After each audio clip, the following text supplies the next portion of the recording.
ఒక్క క్షణం, జస్ట్ ఒక క్షణంలో మొత్తం మారిపోయింది. ఈ ప్రపంచంలో ఉన్న ప్రతి ఒక్క మనిషి, ప్రతి ఒక్క హ్యూమన్ బీయింగ్ సడన్ గా మాయమైపోయారు. ఒకరు కూడా లేరు. మీరు ఆఫీస్లో వర్క్ చేస్తున్నారు, సడన్ గా చైర్ ఖాళీ అయిపోయింది. రోడ్డు మీద కారు డ్రైవ్ చేస్తున్నారు, డ్రైవర్స్ లేరు. స్కూల్లో పిల్లలు, హాస్పిటల్లో డాక్టర్స్, ఇంట్లో ఉన్న ఫ్యామిలీ మెంబర్స్ అందరూ ఒకేసారి గాలిలో కలిసిపోయారు. ఈ ఎత్తు మీద ఇప్పుడు మనిషి అనేవాడు లేడు.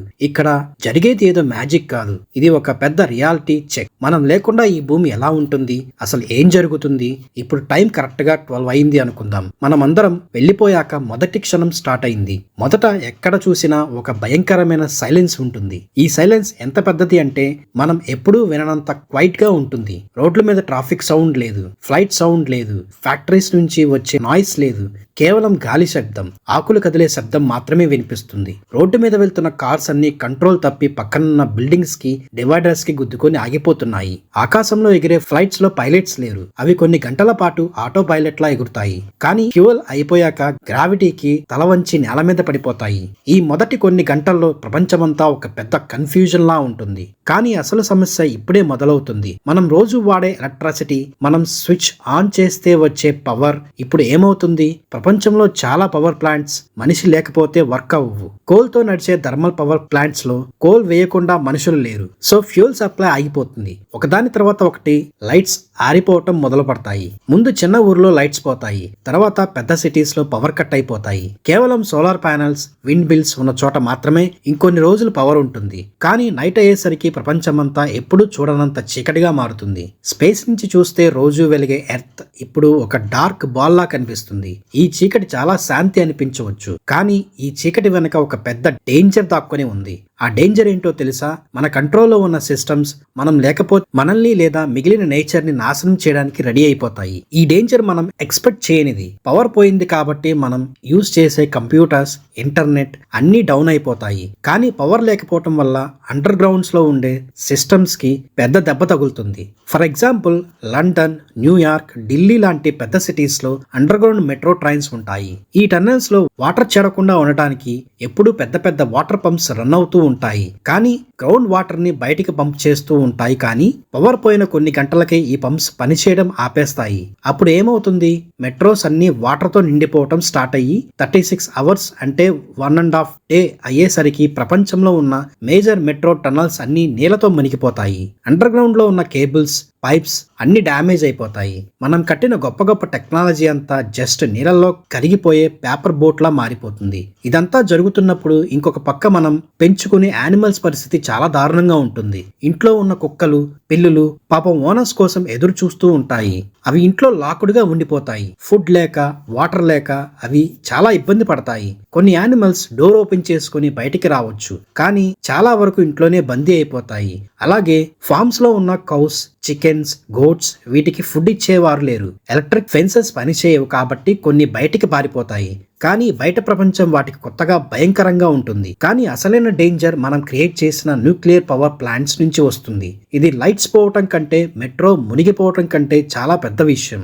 7 days 1 week అయింది మనం వెళ్ళిపోయి. ఇప్పుడు న్యూక్లియర్ పవర్ ప్లాంట్స్ లో ఉన్న సేఫ్టీ జనరేటర్ లో డీజిల్ అయిపోతుంది. ఈ ప్లాంట్స్ లో రియాక్టర్స్ హీట్ అవ్వకుండా చూసుకునే కూలింగ్ వాటర్ సిస్టమ్ ఆగిపోతాయి. అప్పుడు ఆ రియాక్టర్స్ లో టెంపరేచర్ విపరీతంగా పెరిగిపోతుంది. ఎంతలా అంటే ఆ హీట్ ని తట్టుకోలేక రియాక్టర్స్ పేలిపోతాయి. ఫుకుషిమా లాంటి డిజాస్టర్స్ 1-2 కాదు, ప్రపంచం మొత్తం మీద 100 చోట్ల ఒకేసారి జరుగుతాయి. ఈ ఎక్స్ప్లోషన్స్ వల్ల రేడియేషన్ గాలిలో కలిసిపోతుంది. ఈ రేడియేషన్ వల్ల చుట్టుపక్కల ఉన్న యానిమల్స్, ప్లాంట్స్ చాలా వరకు చనిపోతాయి లేదా క్యాన్సర్ వచ్చి సఫర్ అవుతాయి. ఇది ఎర్త్ కి మనం ఇచ్చిన లాస్ట్ గిఫ్ట్, ఒక విషపూరితమైన గిఫ్ట్. కానీ నేచర్ చాలా స్ట్రాంగ్. ఈ రేడియేషన్ కూడా తట్టుకొని కొన్ని జీవులు బతుకుతాయి. రేడియేషన్ ప్రభావం తగ్గటానికి చాలా రోజులు పడుతుంది, కానీ ఎర్త్ రికవరీ అవటం స్టార్ట్ చేస్తుంది. ఇప్పుడు సిటీస్ లో అడవి జంతువులు రావటం మొదలు పెడతాయి. జూలో ఉన్న యానిమల్స్ కేజెస్ బ్రేక్ చేసుకుని లేదా కరెంట్ లేక లాక్స్ ఓపెన్ అయ్యి బయటికి వస్తాయి. ఊహించండి, రోడ్ల మీద కార్లు లేవు, కానీ లయన్స్, టైగర్స్, ఎలిఫెంట్స్ నడుస్తున్నాయి. సిటీలో ఉన్న సూపర్ మార్కెట్స్ లో మిగిలిపోయిన ఫుడ్స్ కోసం ఎలుకలు, బగ్స్ వస్తాయి. వాటి వెనుక కుక్కలు, పిల్లులు వస్తాయి. వాటి వెనుక పెద్ద జంతువులు వస్తాయి. మనం కట్టిన కాంక్రీట్ జంగిల్ ఇప్పుడు నిజంగా జంగిల్లా మారిపోతుంది. Small dogs like pugs, Pomeranian survive అవటం చాలా కష్టం, ఎందుకంటే వాటికి వేటాడటం రాదు. కానీ జర్మన్ షెపర్డ్ వైల్డ్ డాగ్స్ తో కలిసి ప్యాక్స్ గా ఫామ్ అయ్యి వేటాడతాయి. నేచర్ లో రూల్ ఒకటే, సర్వైవల్ ఆఫ్ ఫిట్నెస్. బలంగా ఉన్నవే బతుకుతాయి. కానీ ఒక విషయం మాత్రం మారిపోతుంది, అది మనం రోజు చూసే ఆకాశం. 1 year మనం వెళ్ళిపోయి కరెక్ట్ గా సంవత్సరం అవుతుంది. ఇప్పుడు ఆకాశం చాలా క్లియర్ గా ఉంటుంది. ఫ్యాక్టరీస్ లేవు, కార్స్ లేవు, కాబట్టి పొల్యూషన్ అసలే లేదు. ఎయిర్ క్వాలిటీ ఎంత బాగుంటుందంటే మన గ్రాండ్ ఫాదర్స్ టైంలో కూడా అంత ప్యూర్ గా ఉండి ఉండదు. కానీ ఆకాశం నుంచి కొన్ని స్టార్స్ రాలి పడుతూ ఉంటాయి. అవి నిజంగా స్టార్స్ కాదు, మనం పంపిన శాటిలైట్స్. స్పేస్ లో తిరిగే శాటిలైట్స్ కి కంట్రోల్ చేసేవారు లేరు, డైరెక్షన్స్ ఇచ్చేవారు లేరు. అందుకే అవి ఆర్బిట్ తప్పి గ్రావిటీ వల్ల ఎర్త్ మీద పడిపోతాయి. రోజు ఆకాశంలో ఏదో ఒక శాటిలైట్ షూటింగ్ స్టార్ లా ఫాలింగ్ కనిపిస్తుంది. నేల మీద మనం వేసిన రోడ్ల మీద క్రాక్స్ వస్తాయి. ఆ క్రాక్స్ లో నుంచి చిన్న చిన్న మొక్కలు రావటం స్టార్ట్ అవుతాయి. నేచర్ మన రోడ్స్ ని, పవర్మెంట్స్ ని డిక్ చేసుకుంటుంది. మనం కట్టిన బిల్డింగ్స్ మీద పాచి పెరుగుతుంది. బర్డ్స్ బిల్డింగ్ పైన గూడ్లు కట్టుకుంటాయి. సిటీస్ లో ఉన్న పార్క్స్ అడవుల్లా మారిపోతాయి. గ్లాస్ బిల్డింగ్స్ మీద డస్ట్ పేరుకుపోయి అవి డల్ గా అయిపోతాయి. ఈ టైంలో ఒక ఇంట్రెస్టింగ్ విషయం జరుగుతుంది. కాక్రోచెస్ ఏవైతే మనం ఉన్నప్పుడు ఎక్కువగా ఉండేవో అది ఇప్పుడు తగ్గిపోతాయి. ఎందుకంటే మనం ఉన్నప్పుడు మనం పడేసే ఫుడ్ వేస్ట్ వల్ల అవి బతికేవి. ఇప్పుడు ఆ ఆర్టిఫిషియల్ హీట్ లేదు, ఫుడ్ వేస్ట్ లేదు, చలి ప్రదేశాల్లో ఉన్న కాక్రోచెస్ చనిపోతాయి. సో మనం లేకపోవటం వల్ల నేచర్ బ్యాలెన్స్ అవటం స్టార్ట్ అయింది. కానీ మనం వదిలేసిన ప్లాస్టిక్ ఇంకా అక్కడే ఉంది. అది మాత్రం ఇప్పట్లో పోదు. 10 years 10 సంవత్సరాలు గడిచిపోయాయి. ఇప్పుడు సిటీస్ ని చూస్తే షాక్ అయిపోతాం. మనం పెయింట్ వేసిన బిల్డింగ్స్ అన్ని కలర్ పోయి డల్ గా మారిపోతాయి. వుడ్ తో కట్టిన ఇల్లు, ఫర్నిచర్ చెదలు తినేస్తాయి. మనం కట్టిన వుడెన్ హౌసెస్ అన్ని కొప్పుకోలిపోతాయి. పెద్ద పెద్ద బిల్డింగ్స్ లో విండోస్ విరిగిపోతాయి, ఎందుకంటే మెయింటెనెన్స్ లేదు. ఆ విండోస్ లేని హోల్స్ నుంచి పక్షులు, బర్డ్స్ లోపలికి వెళ్లి ఇల్లులు కట్టుకుంటాయి. హై రేంజ్ అపార్ట్మెంట్స్ ఇప్పుడు వర్టికల్ ఫారెస్ట్ లా మారిపోతాయి. అందులో మనుషులు లేరు, కానీ ఫుల్ గా లైఫ్ ఉంది. ప్లాంట్స్, బర్డ్స్, ఇన్సెక్ట్స్ అన్ని బిల్డింగ్స్ ని ఆక్యుపై చేస్తాయి. ఇంకో పక్క డ్యామ్ సిచ్యువేషన్ డేంజర్ గా మారిపోతుంది. వాటర్ ఫ్లో ని కంట్రోల్ చేసేవారు లేరు, సో డ్యామ్స్ నిండిపోయి ఓవర్ఫ్లో అయిపోతాయి. కొన్ని డ్యామ్స్ ప్రెజర్ తట్టుకోలేక బ్రేక్ అయిపోతాయి. అప్పుడు వచ్చే ప్లేట్స్ ఆ డ్యామ్ కింద ఉన్న ఊర్లను, సిటీస్ ని ముంచేసి మొత్తం వాష్ అవుట్ చేస్తాయి. రివర్స్ మళ్ళీ వాటి ఓల్డ్ పాత్ లోకి వెళ్ళిపోతాయి. మనం రివర్స్ ని బిల్డింగ్స్ తో ఆపాం, కానీ ఇప్పుడు రివర్ కి ఫ్రీడమ్ వచ్చింది. అది ఎక్కడికి కావాలంటే అక్కడికి పారుతుంది. నేచర్ తన పవర్ ని చూపించడం స్టార్ట్ చేస్తుంది. మెటల్ తో చేసిన వస్తువులు ఇప్పుడు తుప్పుపట్టడం స్టార్ట్ అవుతాయి. ఐరన్ పిల్లర్స్, కార్స్, బ్రిడ్జెస్ అన్ని రెడ్డిష్ బ్రౌన్ కలర్ లోకి మారిపోతాయి. ఆక్సిజన్ ఇంకా వాటర్ కలిసి ఐరన్ ని స్లోగా తినేస్తాయి. ఇది చూడటానికి స్లో ప్రాసెస్, కానీ ఒక 100 years లో ఏమవుతుందో ఊహించలేం. 100 years 100 సంవత్సరాలు అయింది. మనం కట్టిన గొప్ప structures like Eiffel tower, statue of Liberty ఇప్పుడు డేంజర్ జోన్ లో ఉంటాయి. ఈఫిల్ టవర్ లాంటి ఐరన్ స్ట్రక్చర్ కి రెగ్యులర్ గా పెయింట్ వేయకపోతే రస్ట్ బట్టి వీక్ అయిపోతాయి. ఈ 100 years లో ఈఫిల్ టవర్ కొంచెం కొంచెం ముక్కలై కింద పడిపోతుంది. లండన్ బ్రిడ్జ్ లాంటి పెద్ద పెద్ద బ్రిడ్జెస్ కేబుల్స్ రస్ట్ పట్టి తెగిపోతాయి. రోడ్స్ అసలు కనిపించవు, మొత్తం చెట్లు గడ్డితో నిండిపోయి ఉంటాయి. కార్స్ అన్ని రస్ట్ పట్టి సాయిల్ లో కలిసిపోతాయి.